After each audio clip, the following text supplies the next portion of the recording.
সবার জীবনে এমন কিছু বন্ধু থাকে যার বাড়ির সবাই তোমাকে চেনে। সেরকমই আমার এক বান্ধবীর বাড়িতে ছিল আমাদের নেমন্তন্ন। গিয়েই প্রথমে এরা এদের গসিপ বা আলোচনা শুরু করে দিল। কাজকর্ম সব পরে হবে, আগে আলোচনা করাটা বেশি জরুরি, নাহলে অনেক বড় কিছু ঘটে যেতে পারে এদের মতে।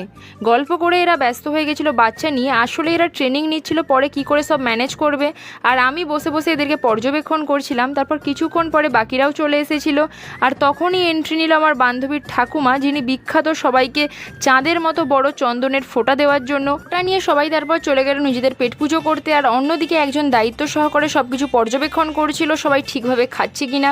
খাওয়ার পরে সবাই বাইরে চলে গেছিলো পসরা গান শুনতে, আর এদিকে একজন মনের আনন্দে নিজের আইসক্রিম ফ্লেক্স করছিল ক্যামেরার সামনে।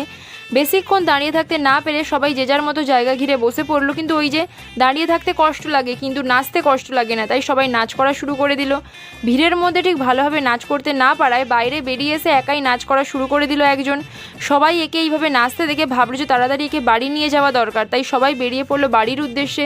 কিন্তু সবাই চলে গেলেও আমরা রয়ে গেছিলাম। আর একজন মহিলা তার ড্রামা তখনও কন্টিনিউ রেখেছিল, আর তারপর তার ড্রামা শেষ হলো আর আমরাও বেরিয়ে পড়লাম বাড়ির উদ্দেশ্যে। তো আজকের মতো এতটাই, দেখা হচ্ছে পরের ভিডিওতে। টাটা।